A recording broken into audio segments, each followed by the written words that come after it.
호세아 11장 마지막 절이죠. 12절부터 12장 말씀입니다. 구약 성경 약 1267쪽 정도에 있습니다. 네, 한 절씩 한 목소리로 같이 읽겠습니다. 에브라임은 거짓으로, 이스라엘 족속은 속임수로 나를 에워쌌고, 유다는 하나님 곧 신실하시고 거룩하신 자에게 대하여 정함이 없도다. 에브라임은 바람을 먹으며 동풍을 따라가서 종일토록 거짓과 포악을 더하여 아수르와 계약을 맺고 기름을 애굽에 보내도다. 여호와께서 유다와 논쟁하시고 야곱을 그 행실대로 벌하시며 그의 행위대로 그에게 보응하시리라. 야곱은 모태에서 그의 형의 발 뒤꿈치를 잡았고 또 힘으로는 하나님과 겨루되 천사와 겨루어 이기고 울며 그에게 간구하였으며 하나님은 베델에서 그를 만나셨고 거기에서 우리에게 말씀하셨나니 여호와는 만군의 하나님이시라. 여호와는 그를 기억하게 하는 이름이니라. 그런즉 너희 하나님께로 돌아와서 인애와 정의를 지키며 항상 너의 하나님을 바랄지니라.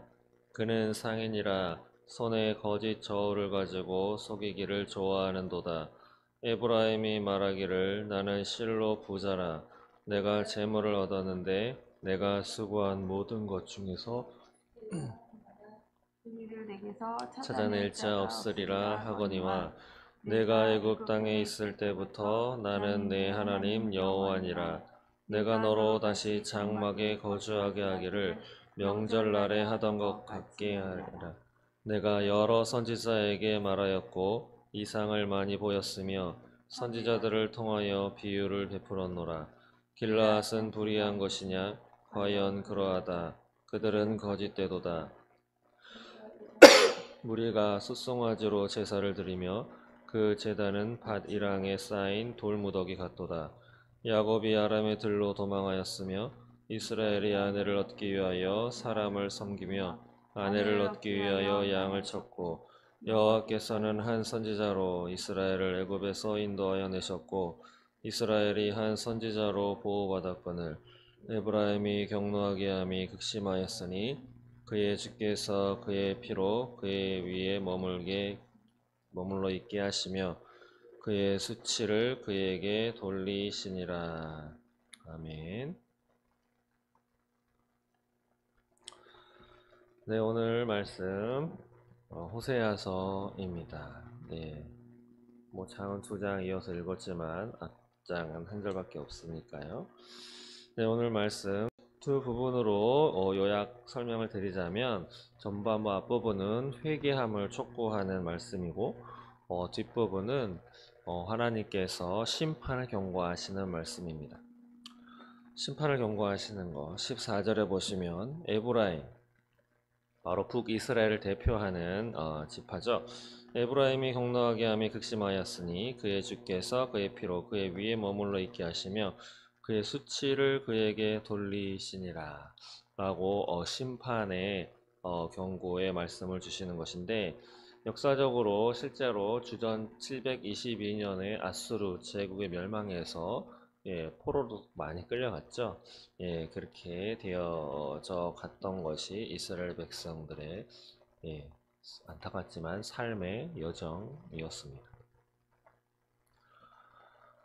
그 이후에 하나님께서는 사랑을 끊이지 않게 보내시고 하셔서 마침내는 다시 고국으로 돌아갈 수 있도록 하셨지만 어쨌든 좀 더 일찍 북이스라엘이 회개하고 돌아왔다면 아수르에게 멸망받을 일은 피할 수 있었을 것입니다. 오늘 말씀 한 절씩 보시면서 또 살펴보도록 하겠습니다. 먼저 11장 마지막 절이죠. 12절 보시면 에브라임은 거짓으로 이스라엘 족속은 속임수로 나를 에워쌌고 유다는 하나님 신실하시고 거룩하신 자에게 대하여 정함이 없도다. 북이스라엘뿐 아니라 남유다도 하나님 앞에서 신실하지 못했다라고 말씀하시는 것이죠.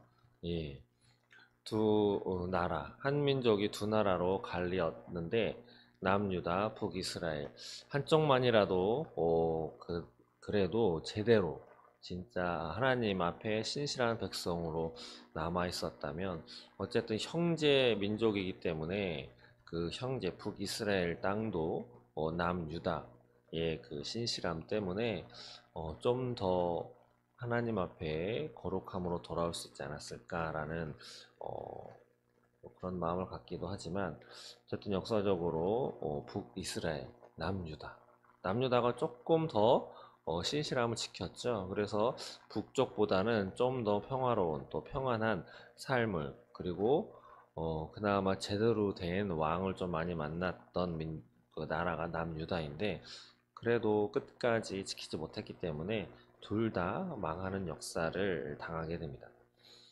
12장 1절에 에브라임은 바람을 먹으며 동풍을 따라가서 라고 되어 있죠. 바람을 먹으며 동풍을 따라가서.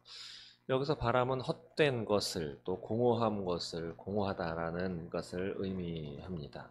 예, 바람을 잡을 수 있는 사람은 없죠.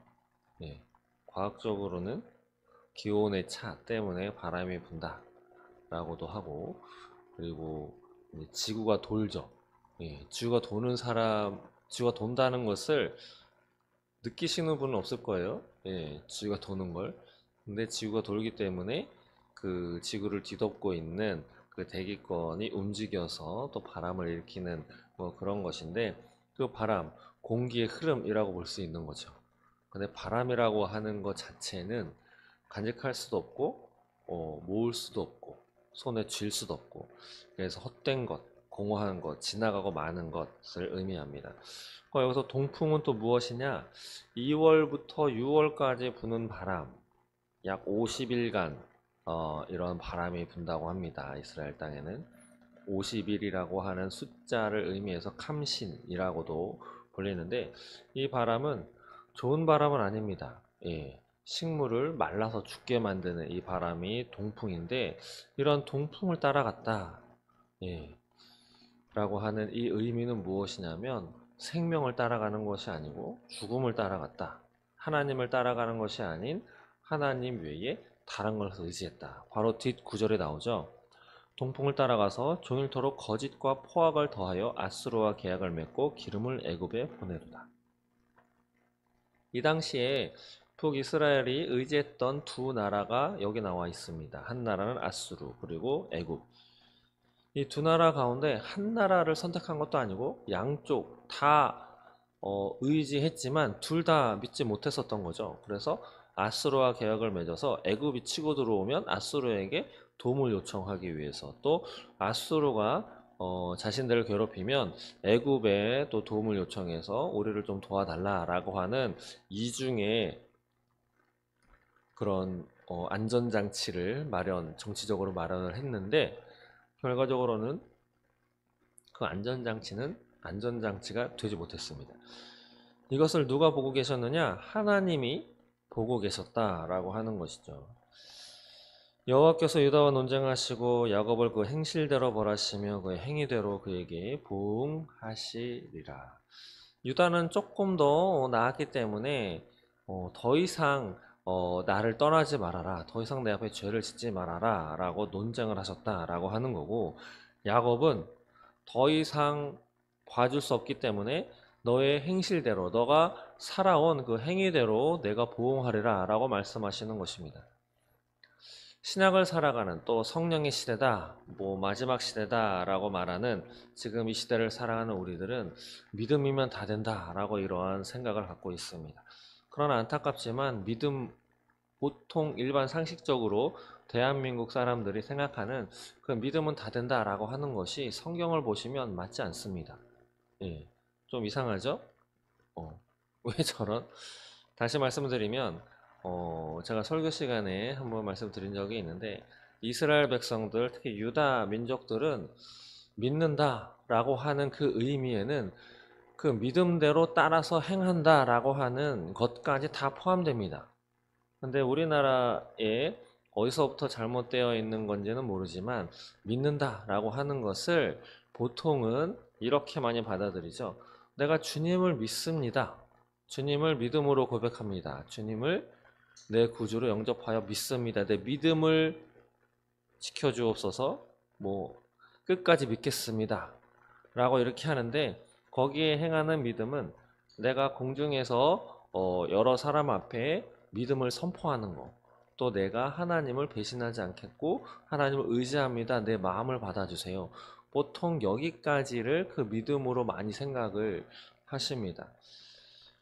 왜 그러냐? 이중적으로, 이분법적으로 생각하기 때문이죠. 믿음과 의도적이던 그렇지 않던 실제로 살아가는 것을, 이것을 일치해서 실제로 살아가는 것까지 포함해서 내가 주님을 믿습니다 라고 이렇게 고백해야 하는 것인데, 우리네 사고방식은 관념적인 것과 실제로 살아가는 실제적인 것을 좀 이분법적으로 생각하는 그런 사고방식이 자리 잡고 있기 때문에 유대인들이 생각하는 것 좀 다릅니다. 그래서 어쩌면 야고보서에 나오는 그 행함을 보고 내 믿음을 보겠다, 증명하겠다라고 하는 것의 그 말씀도 약간 다르게 바라보는 그런 입장도 나타나고 있는 것인데, 분명한 것은 여기 쓰여 있죠. 야곱을 그 행실대로 벌하시고 그의 행위대로 그에게 보응하시리라.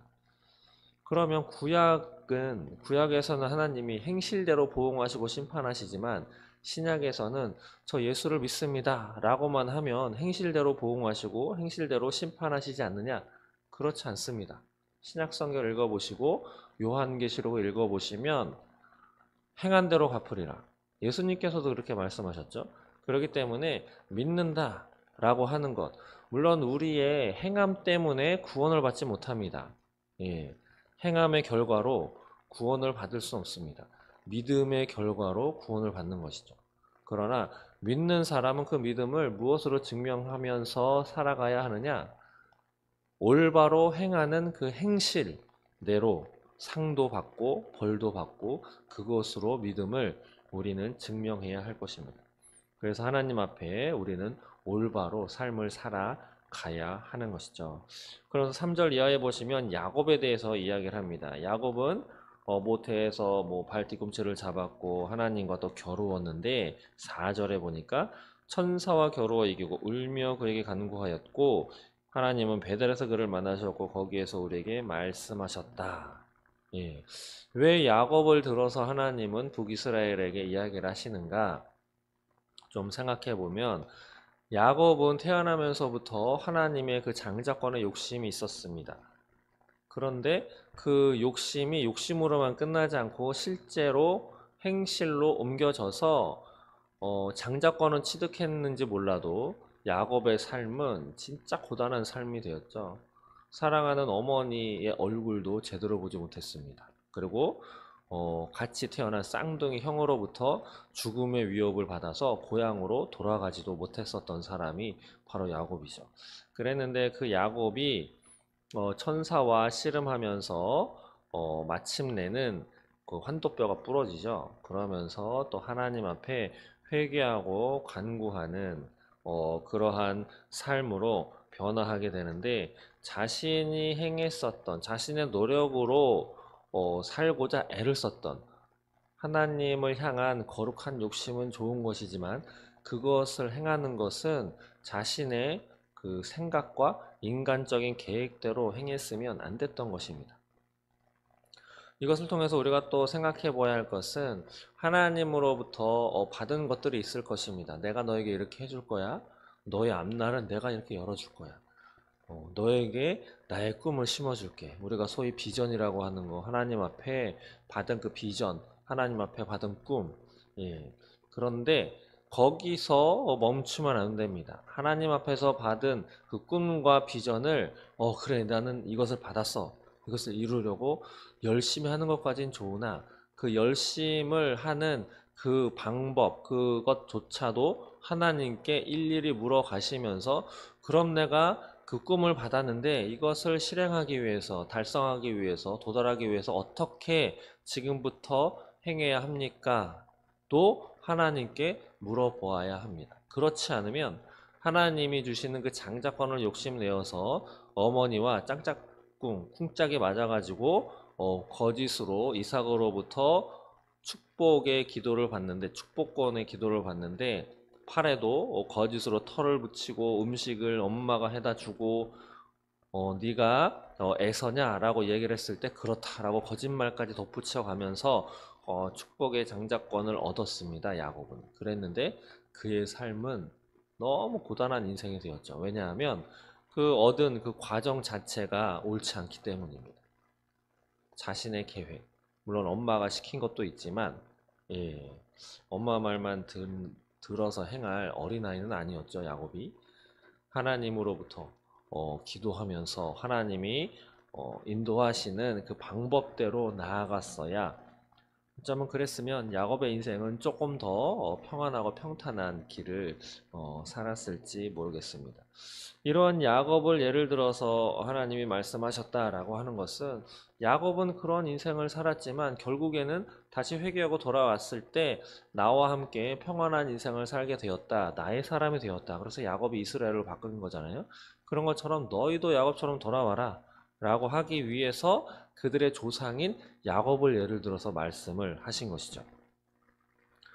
그러면서 5절에 하나님이 자신을 소개합니다. 여호와는 만군의 하나님이시라. 여호와는 그를 기억하게 하는 이름이다 라고 자신을 소개하시면서 6절에 그런즉 너희 하나님께로 돌아와서 인애와 정의를 지키며 항상 너희 하나님을 바랄지니라.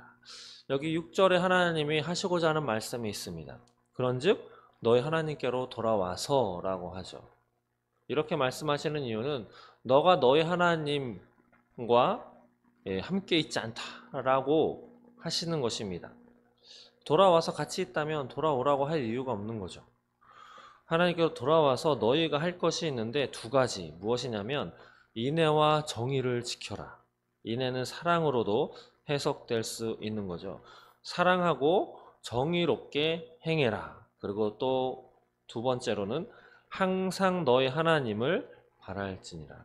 NIV 영어 성경에서는 너희 하나님을 바라라 라고 하는 것이 wait for 라고 되어 있습니다. 이것은 기다린다 라고 하는 의미이죠. 내 하나님을 항상 기다려라. 예. 또 다른 성경에 보시면 너희 하나님 여호와를 잠잠히 기다릴지니라 라고 되어 있죠. 하나님이 어떻게 역사하시는지. 그래서 우리 또한 하나님과 함께 동행하는 그 길에 행해야 될 게 오늘 두 가지가 있는 거죠. 사랑을 하면서 또 정의롭게 그렇게 살아야 하는 것이고, 두 번째로는 하나님을 항상 바라면서 하나님의 역사하심을 항상 기다리면서 살아가야 할 줄로 믿습니다. 그러나 결국에는 북이스라엘은 이런 말씀을 따르지 않았죠. 7절에 북이스라엘을 어떻게 하나님이 보시느냐? 그는 상인이라. 예, 원문에 보시면 가나안이다 라고 이렇게 얘기합니다. 가나안 족속들. 이 가나안 족속은 베니게 지역, 두로와 시돈 지역에 살아갔던 사람들인데 이들은 무역 생활을 오래 했습니다. 무역 생활. 무역은 예, 싼 데서 사다가 넘겨주면서 값을 붙여서 파는, 아니면 또 약간 원재료를 구입해 가지고 살짝 가공을 해서 좀 더 나은 물건을 만들어서 파는, 그래서 A 나라에서 가져다가 B 나라에 갖다 파는, 이게 무역 하면서 생활하는 것인데, 이들은 이 무역 생활을 하면서 어떻게 했느냐, 여기 보시면 거짓 저울을 가지고 속이기를 좋아한다라고 평가를 내렸죠. 예. 무역을 하다 보면 이것이 얼마에 뛰어왔는지 모르기 때문에 돈을 왕창 붙여서 팔아도 사는 사람이 뭐 알 길이 없습니다.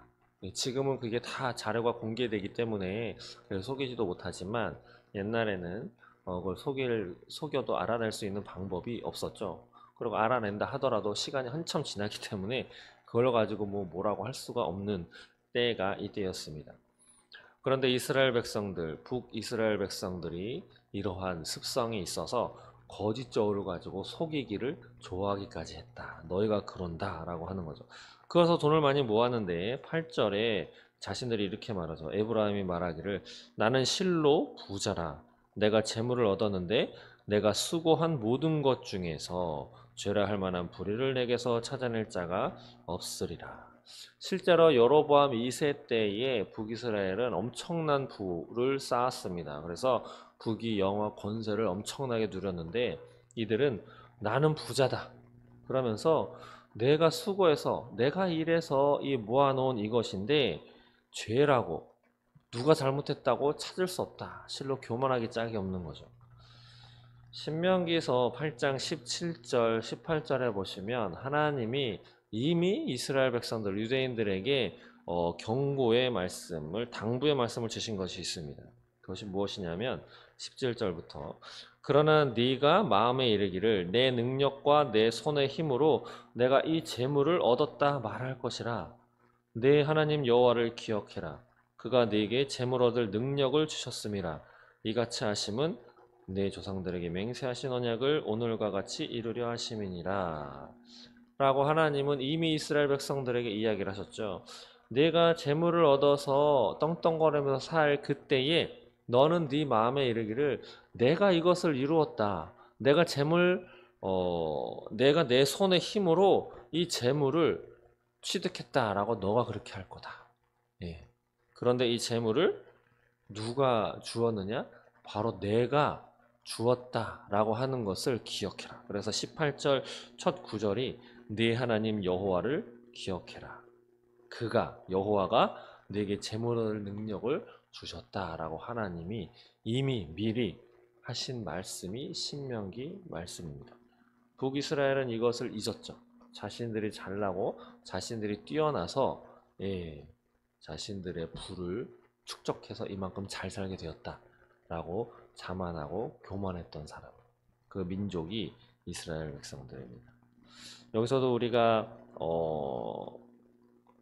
받아들여야 할 말씀은 요즘 살아가기 너무 힘듭니다. 앞으로 더 힘들 거라고 하죠. 그러나 세상 어느 나라보다도 잘 사는 나라가 되었습니다.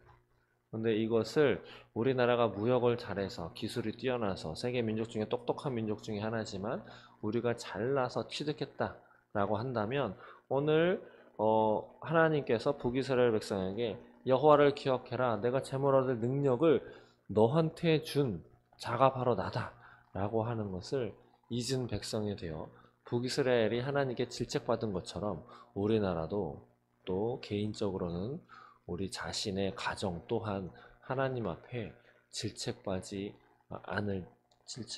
않는다라고 말할 수 없을 것입니다.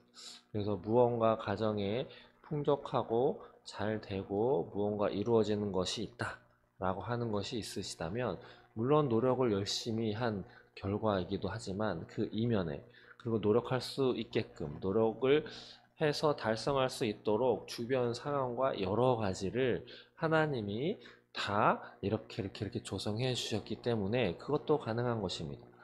만약에 제가 이런 예를 많이 드는데 내일이 시험입니다. 열심히 공부했어요. 오늘까지 전교 1등, 전국 1등을 놓치지 않은 학생이 있습니다. 그런데 오늘 자고 내일 시험만 치르면 되는데 오늘 잠자리를 딱 들었는데 밤에 웬일인지 열이 40도가 나가지고 시험 치는 장소에 가지 못하고 열병이 났습니다. 그러면 노력하는 것이 아무짝에 쓸모없는 것이죠.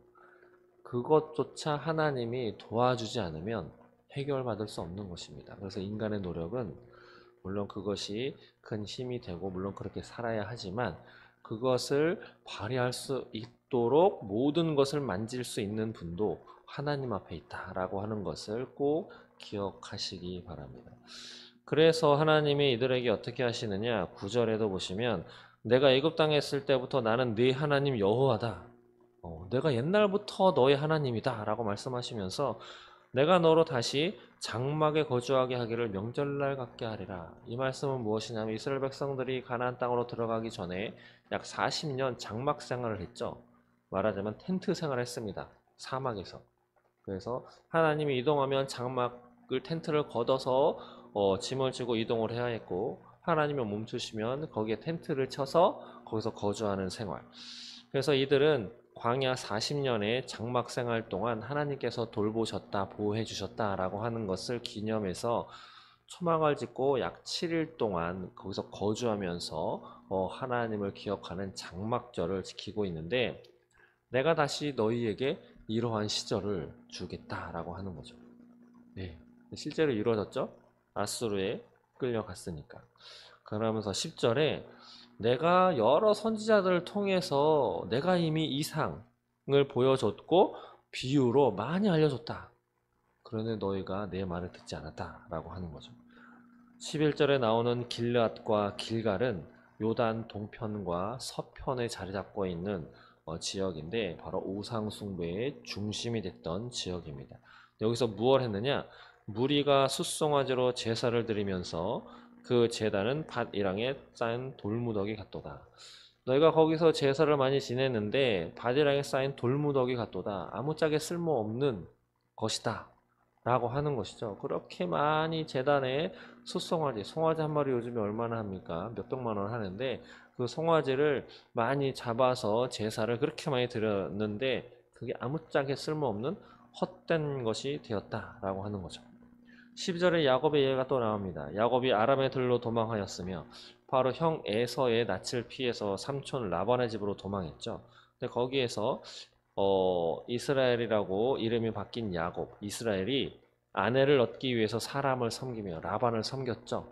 14년을 섬겼습니다. 예, 또 아내를 얻기 위하여 양을 쳤습니다. 이것은 야곱, 이스라엘이 아내를 얻기 위해서 무언가 취득하기 위해서 자신의 열심히 수고를 엄청나게 했다라고 하는 것을 이야기하는 것이죠. 14년, 7년을 수고해서 아내를 얻었는데 자신이 원하는 여인이 아니어서 또다시 7년을 수고했던 자가 바로 야곱, 이스라엘이었죠. 그런데 13절에 여호와께서 한 선지자로 이스라엘을 애굽에서 인도해 내셨고 이스라엘은 한 선지자로 보호를 받았거늘. 바로 여기 나오는 선지자는 모세를 이야기합니다. 모세가 이스라엘 백성들을 애굽에서 이끌어내었고 또 보호를 받을 수 있도록 광야 40년 동안에서도 하나님의 돌보심을 받을 수 있도록 한 번은 또 이스라엘 백성들이 죽음을 맞이하게 될 운명에 처했죠. 그랬을 때 모세가 하나님과 담판을 졌습니다. 나를 생명책에서 지우는 한이 있더라도 저들을 살려주라고까지 하면서 그리고 하나님께서 이끌어내신 백성들을 하나님이 여기서 죽여버리면 다른 이민족들이 어떻게 생각하시겠습니까? 라고 거의 반협박조로까지 하면서 하나님과 담판을 져서 하나님이 이스라엘 백성들의 그 목숨을 구한 사건이 기록되어 있습니다.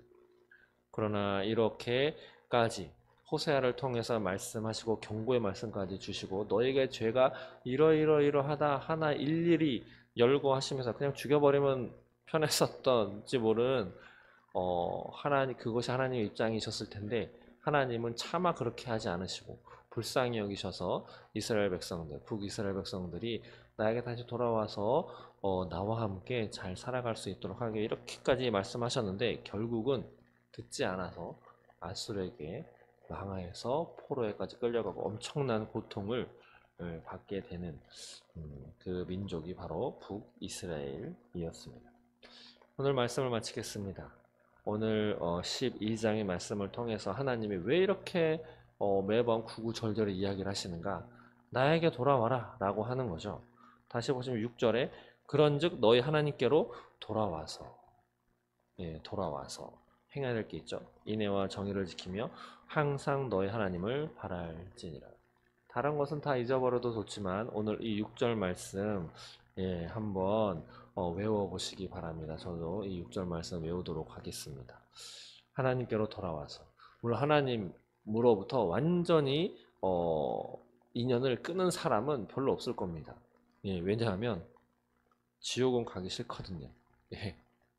지옥이 없다라고 100% 장담할 수 없기 때문이기도 하겠죠.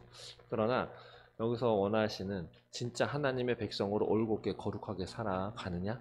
라고 하는 하나님의 질문에는 떳떳하게 장담 있게 자신 있게 대답하실 수 있는 분은 아마 별로 없을 것입니다. 저라고 확신 있게 대답할 수 있느냐? 저도 많이 부족하죠. 그러나 우리는 오늘도 나를 기다리시는 하나님을 바라면서 또 하나님이 원하시는 그 인애, 사랑과 정의, 공평하게 내 주변 사람들에게 정의롭게 행하는 그런 삶을 한 번이라도 더 하려고 하는 그 의지와 마음을 가지고 살아가는 것이 하나님께로 돌아와서 살아가는 삶인 줄 믿습니다. 오늘 하루만이라도 하나님께 다시 돌아오는 마음으로, 그리고 주변 이웃들, 나와 관계된 내가 살아가는 그 삶의 터에서 함께하는 사람들에게 나의 사랑, 하나님으로부터 받은 사랑 많으시잖아요. 그 사랑을 전하면서 또 하나님이 원하시는 대로 그들의 몫은 그들에게 정당하게 줄 수 있는 정의롭고 속이지 않는 그런 삶, 그리고 하나님께서 나의 삶을 어떻게 이끌어 가실지 잠잠히 기다릴 수 있는 그런 하나님을 바라보시면서 살아가는 오늘 하루가 되시기를 주님의 이름으로 축원드립니다. 기도하겠습니다. 아버지 감사합니다. 주님의 이름으로 살아가고자 결단하는 우리들, 아버지 오늘 호세아 말씀을 통해서 나에게 좀 돌아와라. 그리고 인애와 정의를 지키면서 너희 하나님 나를 좀 바라보아라 말씀하시는 이 말씀 간직하며 암기하면서 오늘 하루만이라도 하나님 앞에 거룩한 자녀로 살아갈 수 있도록 주님 인도하여 주시옵소서. 아버지 감사합니다. 예수님의 이름으로 기도드립니다. 아멘.